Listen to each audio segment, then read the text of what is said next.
जी, आप देख रहे हैं ब्रेकिंग बैरियर्स। मैं हूं आपकी होस्ट आलिया ऑफिशियल में आप सबको वेलकम करती हूं। हमारे साथ इस वक्त स्वीडन से हमें ज्वाइन कर रहे हैं डॉक्टर इश्तियाक अहमद। डॉक्टर साहब, thank you so much for joining my show. Player, thank you so much. Doctor साहब, आज हम जिस पे बात करने का हमने फैसला किया है, जो हमने अपना टॉपिक सिलेक्ट किया है, वो ये है कि पाकिस्तान और इंडिया के बीच एक मर्तबा फिर एक फेस ऑफ किस्म की सिचुएशन पैदा हुई है और ये फेस ऑफ सिचुएशन क्रिएट हुई है हिना रब्बानी खर, जो हमारी स्टेट मिनिस्टर हैं, और इंडिया के external affairs minister doctor Jaishankar के बीच। अब सर, ये तो आप जानते हैं कि डॉक्टर जयशंकर ने कुछ जो खासतौर पर पाकिस्तान में हालिया एक दहशतगर्दी की नई लहर है, इसके ऊपर उन्होंने एक जगह पर बातचीत करते हुए कहा था कि जो तालिबान है वो एक ऐसा जिन है जो कि पाकिस्तान ने क्रिएट किया है और इसकी वो अब ऐसा है कि वो उनके अपने कंट्रोल में नहीं आ रहा। और दूसरे तो यानी दूसरे कंट्रीज को कहाँ तक मुतासिर करता है, लेकिन सबसे पहले तो ये कि पाकिस्तान के अंदर जो दहशतगर्दी हुई उसके ऊपर जब उन्होंने बात की ये वाली, तो कुछ दिन के बाद हमारी मिनिस्टर साहिबा को ये याद आया कि इसका जवाब देना है, तो अब उन्होंने ये कहा है कि इंडिया को ऑब्सेशन है पाकिस्तान का, जो ये बात की है। तो डॉक्टर साहब, आप कैसे कमेंट करेंगे इसके ऊपर, कैसे देख रहे हैं? देखिए, मैं तो अभी 9 हफ्ते रह के आया हूँ और हर महफिल में पाकिस्तान की, जहाँ कोई पढ़े लिखे इन्फॉर्म लोग बैठे, उन्होंने सब ने ये कहा है कि ये जो इन्होंने बला तैयार की थी अब हमारे सबके गले में पड़ गई है। तो ये तो इसे कहना चाहिए this is general awareness in Pakistan. और अगर जयशंकर ने इसको रिपीट किया है तो he is just saying something जो कि हर पाकिस्तानी भी कह रहा है कि ये जो बला हमने तैयार की थी तालिबान की, ये अभी अब हमारे गले पड़ गई है। पता नहीं मैंने कितनी दफा कहा है। तो हिना रब्बानी साहिबा जो हैं, ये स्टेट मिनिस्टर हैं फॉर फॉरेन अफेयर्स, शायद ये इनकी पोजीशन है। और बिलावल भुट्टो, लगता है ये इन्होंने दोनों ने अपनी एक सोच रखी है अपने आप को प्रोमिनेंट करने के लिए विज़ावी इंडिया, कि अगर कोई हुकूमत में ये देखे ना, हो सकता है इनके ज़हन में हो कि कहीं आने वाले वक्त में बिलावल भुट्टो पे नजर करम पड़े हमारे एस्टेब्लिशमेंट की, तो साथ ही हिना रब्बानी जो है वो भी उसी नजर करम का ना हिस्सा होंगी। तो ये अपना एक अलग प्रोफाइल बना रहे हैं फ्रॉम लेट्स से जनरली जो पाकिस्तान की शहबाज शरीफ लेड गवर्नमेंट है। मुझे कुछ इस किस्म की सेंस नजर आई है, क्योंकि डॉक्टर जयशंकर ने कोई ऐसी बात नहीं की जो हर वक्त पाकिस्तान में नहीं हो रही। और ये उनका कहना कि इन्होंने ये वही बला इनके गले पड़ गई है, इट्स अंडरस्टूड, ये सेल्फ एविडेंट ट्रूथ है। क्योंकि सबसे ज्यादा नुकसान तो तालिबान इस वक्त पाकिस्तान में कर रहे हैं ना, हमारी जो नॉर्दर्न इलाके हैं उनमें। तो जयशंकर साहब ने अगर ये कह दिए हैं वो फॉरेन मिनिस्टर, तो उनकी एक ऑब्जर्वेशन है। तो मैं समझता हूँ इसको सिंपैथेटिकली भी देखना चाहिए कि देखो, अगर आप एक्सट्रीमिज्म को पालोगे तो एक दिन आपके गले पड़ जाएगा। थोड़ी इस किस्म की बात है।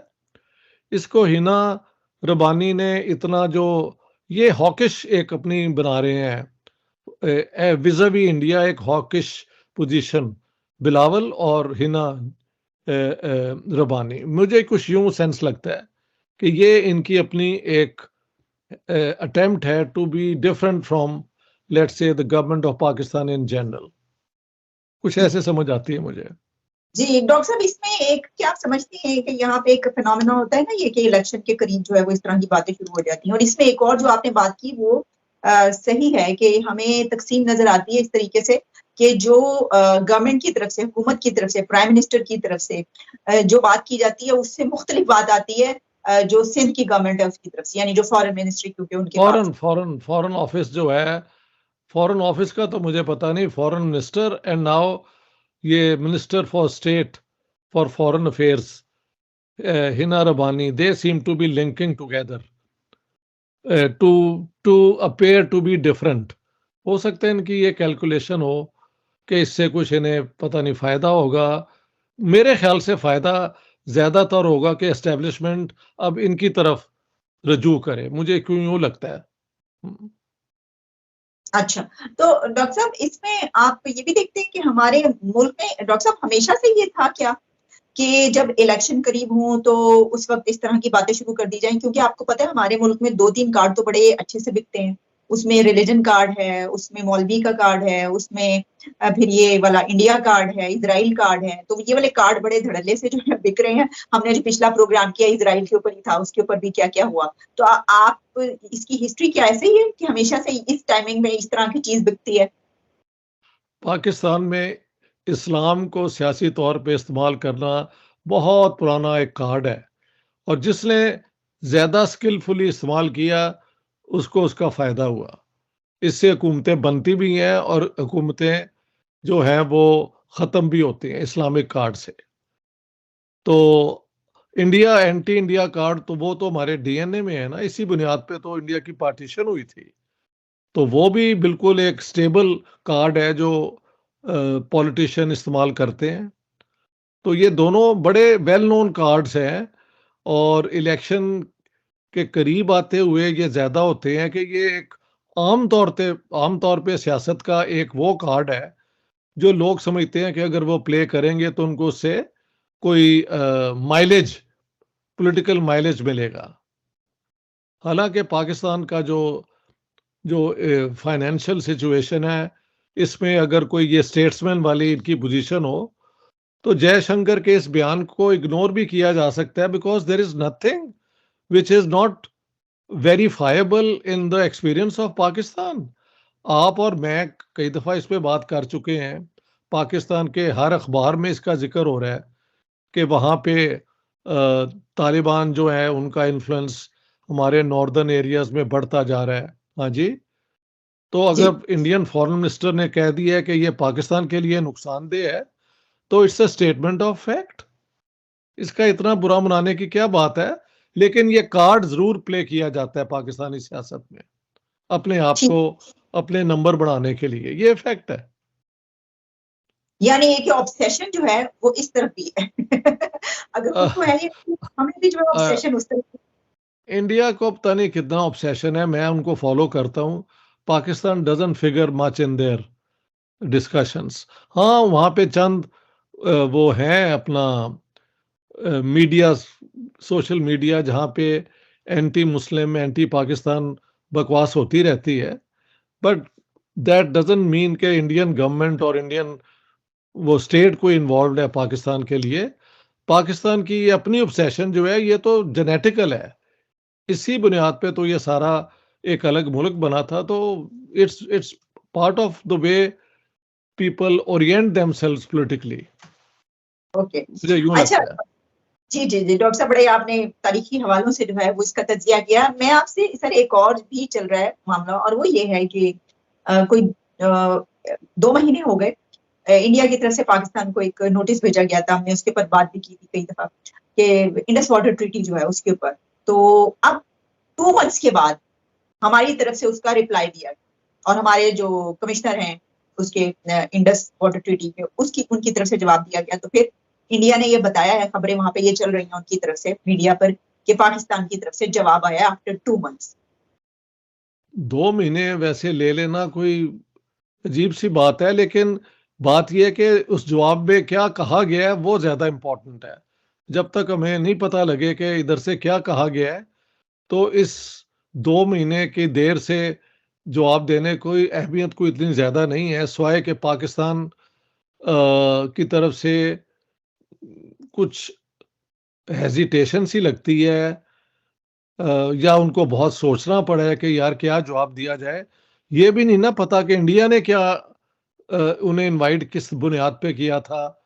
वो टर्म्स अगर हमें पता हो तो हम बेहतर कोई इस पे बात कर सकते हैं। तो इंडिया की तरफ से जो कहा गया था, उन्होंने तो ये नोटिस भेजा था कि इंडस वाटर ट्रीटी जो जिस किस्म के हालात हैं उसमें उन्होंने पाकिस्तान को ये कहा था कि ये मामला बहुत ज्यादा उस पर जो है वो नहीं चल सकता, इसमें अमेंडमेंट्स करनी पड़ेंगी और पाकिस्तान को ये देखना पड़ेगा क्योंकि इससे इंडिया को मुश्किलात का सामना है। यानी ये कि उन्होंने एक तरह से नोटिस ये किया था कि बस बहुत हो गया ये जो है। तो सर आपको भी पता ही है इसकी हिस्ट्री का, उसके तनाजुर में आप कैसे देखते हैं?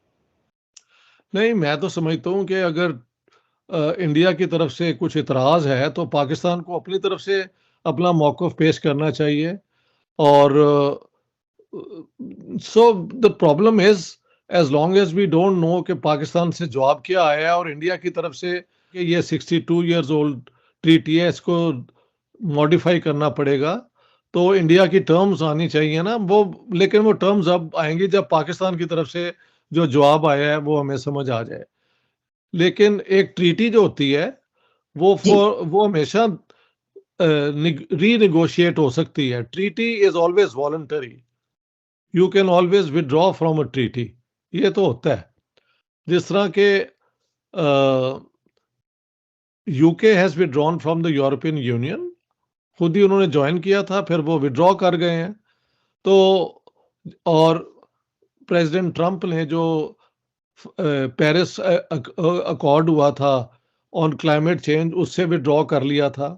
तो ट्रीटीज जो हैं वो दोनों साइडों की तरफ से होती हैं, और अगर इंडिया ने मॉडिफिकेशन की डिमांड की है तो पाकिस्तान को उधर से जब जो रिस्पॉन्स आएगा उसके बाद देखी जा सकती है कि कौन ट्रीटी के साथ फेथफुल है, कौन उससे डिविएट कर रहा है, क्या एक दूसरे के खिलाफ इतराज हैं। तब तक हम ज्यादा कुछ नहीं कह सकते, सिवाय ये कि 2 महीने के बाद जो जवाब आया है, तो उस जवाब में फिर क्या लिखा गया है वो इंटरेस्टिंग है। लेकिन डॉक्टर साहब इसको क्या ऐसे जो ये जो बात कही जाती है कि देखो उन्होंने कितना जबरदस्त सिस्टम अपना बना लिया, इतने डैम्स पर डैम्स बना लिया, हम एक डैम की हम बात करते हैं तो उसके ऊपर कई साल तक बल्कि डेकेड्स तक बहस होती रहती है और फिर उसके बाद हमें पता चलता है कि नहीं ये तो गलत है, ऐसा तो नहीं हो सकता। तो हमारे जो इस वक्त है पानी का सिस्टम और डैम्स का, तो देखे ना उसके ऊपर क्या क्या होता रहा है। डैम के पैसे साकिब निसार साहब ने इकट्ठे किए, पता चला उसमें भी घपला हो गया। अब वो तो फिर पाकिस्तान की जो है मशहूरी इन्हीं बातों पे है। अब हमारे चीफ जस्टिस के हवाले से भी हो रहा है, तो कौन रह गया है पाकिस्तान में जिसके ऊपर ऐसा इल्जाम नहीं है। और इन्होंने वाकई जो ट्रीटी की महल रिक्वायरमेंट्स थी कि पाकिस्तान अपनी तरफ पूरी करे ताकि इसका एक जो है म्यूचुअल बेनिफिट दोनों को हो, वो इधर से तो नहीं हुआ। उन्होंने अपनी डैम्स बना ली हैं और शायद 2 या 3 दफा आर्बिट्रेशन के लिए ये ट्रीटी गई है, और हर दफा इंडियन पोजीशन को जो आर्बिट्रेटर है उसने अपहोल्ड किया है। अलबत्ता इंडिया को ये भी कहा गया कि ये चंद चीजें जो तुम तब्दीलियां ला रहे हो इसको इस हद तक नहीं आप कर सकते, इनको कम किया जाए या इनको थोड़ा सा एक और तरीके से किया जाए। लेकिन ओवरऑल इंडियन पोजीशन को जो जो आर्बिट्रेटर थे, था एक था या कई थे, उन्होंने इंडियन पोजीशन को with in the bounds of the treaty माना है। तो ये पोजीशन है आज तक। अब ये नई इंडिया की तरफ से आई है कि हम मॉडिफाई करना चाहते हैं ट्रीटी, तो जब तक उसके पूरी टर्म्स दोनों तरफ से हमें पता ना लगे, we are in no position to say much, except के 2 महीने के बाद जवाब देना जो है, क्या ये शो करता है कि they are not willing to renegotiate. तो क्या फिर वो इंडिया ट्रीटी से विड्रॉ कर ले? वो भी नहीं मुमकिन, क्योंकि जो कश्मीर के जो पानी है उस पे अपर रिपेरियन जो है वो इंडिया है। कश्मीर से जो पानी आता है वो वहां पे इंडिया का कंट्रोल ज्यादा है, मुझे जिस तरह समझ आता है। इफ नॉट ऑल रिवर्स, हमारे चंद जो है झेलम खास तौर पे सीधा पानी कश्मीर वैली से ही आता है, और शायद चनाब का भी, but that can be checked. तो जी तो इंडिया का अपर हैंड तो है ना इसमें। जी आखिरी डॉक्टर साहब आखिरी सवाल ये मेरा आपसे होगा, ये जो आप अपर हैंड की बात कर रहे हैं, और जाहिर है कि अगर जिसकी तरफ से नोटिस आता है तो उसी का अपर हैंड होता है, वरना नोटिस हमारी तरफ से तो कभी नहीं गया। तो जी क्या क्या ये जो हमारे क्योंकि ताल्लुकात उनसे अच्छे नहीं, इस तरफ से बहुत ज्यादा ऐसे बयानात दिए गए, ऐसी स्टेटमेंट्स जारी की गई, हम ताल्लुकात बेहतर करने को तैयार नहीं, हम उनसे ट्रेड स्टार्ट नहीं कर रहे, वो एक बड़ी ताकत बन रहे हैं, बन चुके हैं, लेकिन इसके बावजूद हम देखते हैं कि यहाँ पर जो है रवैया ऐसा होता है कि चौधरी हम हैं। तो क्या आप समझते हैं कि इस बिना पर भी ऐसा हो सकता है कि ठीक है चलो ऐसा है तो फिर हम भी ऐसा करते हैं? हो सकता है, क्यों नहीं। क्योंकि आप देखें ना, अ, 2 नेबर्स जिनके दरमियान दरमियान ट्रीटी है, ट्रीटी हमेशा गुडविल पे होती है ना बेस्ड। यानी ये ट्रीटी जो 62 साल कायम रही है, ये गुडविल पे ही होगी ना। लेकिन अगर गुडविल ना हो तो उन लोगों की ट्रीटीज भी जो हैं वो क्वेश्चनेबल हो जाती हैं, ये मसला है। तो अब इंडिया अगर ये सोचता है कि पाकिस्तान की तरफ से कोई गुडविल नहीं है इंडिया के इंटरेस्ट में, तो हो सकता है वो इस ट्रीटी के जरिए पाकिस्तान पे एक प्रेशर डालना चाहते हो। I don't know, but this this is possible of course, क्योंकि अगर इंडिया को बाकी मामलों में नुकसान हो रहा है तो वो पाकिस्तान के पानी सप्लाई में क्यों इस ट्रीटी को हमेशा रिस्पेक्ट करे। ये आदमी सोच सकता है ना। एक ट्रीटी का कायम रहने के लिए जरूरी है कि गुडविल भी दोनों तरफ हो। ट्रीटीज आर वॉलंटरी एग्रीमेंट्स, वो बाई फोर्स नहीं होते। तो यहाँ पे पाकिस्तान इंडिया के रिलेशन जितने बुरे हैं, हालांकि 2-3 जंगें भी हुई, लेकिन इस ट्रीटी पे उसका नेगेटिव असर नहीं हुआ।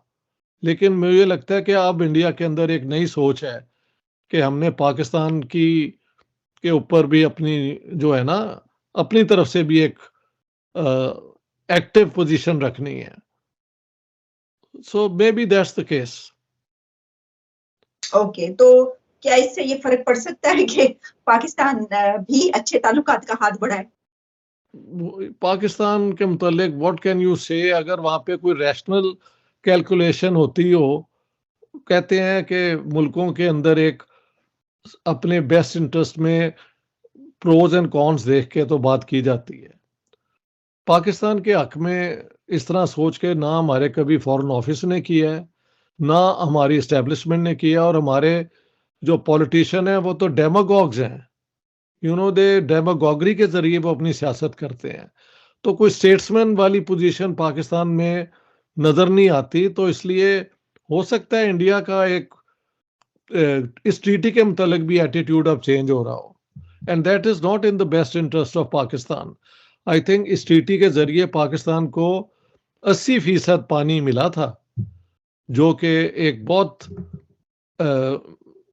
मैं समझता हूँ पाकिस्तान के लिए बेनिफिशियल अग्रीमेंट हुई थी। अब उसको अगर इस ट्रीटी को इंडिया डिसोन कर दे या ये ट्रीटी वैसे ही डिफंक्ट हो जाए, तो इसके बाद हालात बद से बदतर हो जाएंगे इंडिया पाकिस्तान के दरमियान।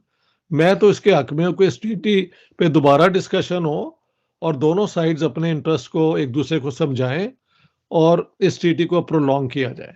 ये दोनों मुल्कों के बेस्ट इंटरेस्ट में है, खास तौर पे पाकिस्तान के, जहां पे इकोनॉमी का पहले ही सत्यानाश है। बिल्कुल ठीक। Thank you so much doctor Ishtiaq Ahmed for your precious time. बहुत बहुत शुक्रिया आपके वक्त का। बड़ी मेहरबानी।